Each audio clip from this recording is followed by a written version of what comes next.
On nous a appris à voir l'Antarctique comme un simple désert de glace, un territoire figé hors du temps, inutile, inhabitable, sans passé et sans avenir, un continent neutre.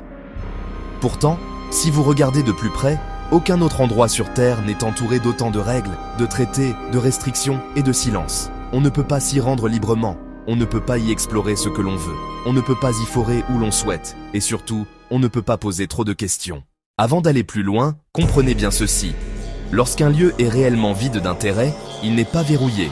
L'Antarctique, lui, est verrouillé comme une zone militaire mondiale. Dès le début du XXe siècle, alors que la technologie humaine est encore primitive, plusieurs puissances s'y intéressent déjà. Des expéditions sont lancées non seulement pour cartographier, mais pour comprendre ce qui se cache sous la glace. En 1946, l'opération High Jump marque un tournant.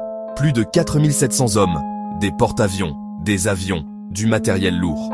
Officiellement, une mission d'entraînement. Mais pourquoi un tel déploiement dans un endroit sans menace, sans population, sans conflit? Et surtout, pourquoi l'opération est-elle interrompue plus tôt que prévu, avec des pertes jamais clairement expliquées? Les rapports finaux sont partiellement classifiés.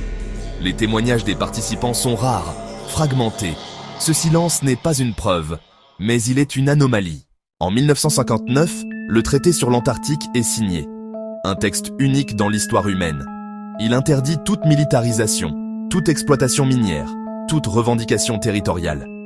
Officiellement, c'est un traité de paix et de science. Officieusement, il crée un cadre parfait pour contrôler l'accès à un continent entier. Aucun autre endroit sur Terre ne bénéficie d'un tel statut. Mais, ce traité n'empêche pas la présence permanente de bases. Il n'empêche pas les recherches sensibles. Il n'empêche pas les zones interdites. Il ne fait qu'une chose, il empêche le regard extérieur. Sous la glace, l'Antarctique révèle peu à peu une réalité inattendue. Des radars pénétrant la calotte glaciaire ont mis en évidence des centaines de lacs subglaciaires, isolés depuis parfois plus d'1 million d'années.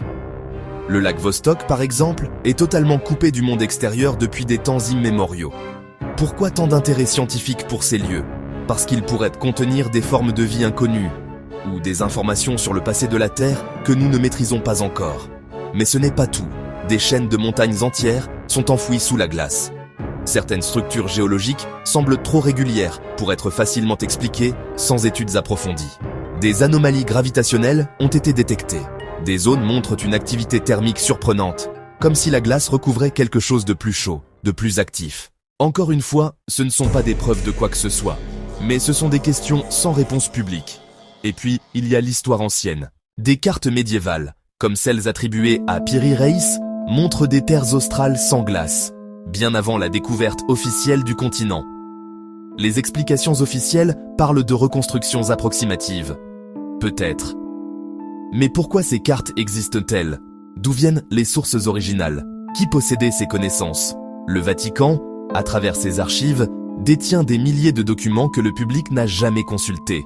Des textes anciens, des récits effacés, des chronologies alternatives.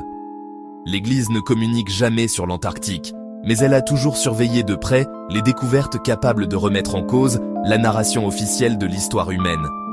Une humanité plus ancienne, plus avancée ou cyclique poserait un problème fondamental à de nombreuses structures de pouvoir. Pourquoi certaines images satellites de l'Antarctique sont-elles floutées? Pourquoi certaines zones sont-elles totalement absentes des bases de données publiques?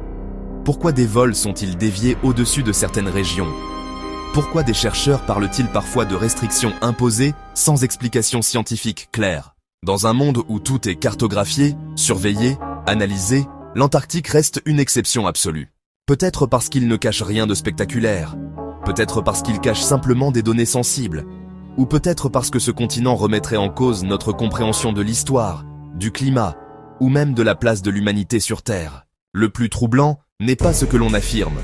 Le plus troublant est ce que l'on ne peut pas vérifier. Car lorsqu'autant de nations, d'institutions et de pouvoirs acceptent de coopérer, non pour exploiter, mais pour geler un territoire entier, cela signifie une chose. Ce lieu est trop important pour être laissé au regard libre. L'Antarctique n'est pas seulement un continent. C'est un silence mondial. Un espace où science, pouvoir, histoire et croyance se croisent sans jamais s'expliquer. Et tant que ce silence persistera, une question restera suspendue au-dessus de la glace. Qu'est-ce que l'humanité n'est pas encore prête à affronter ?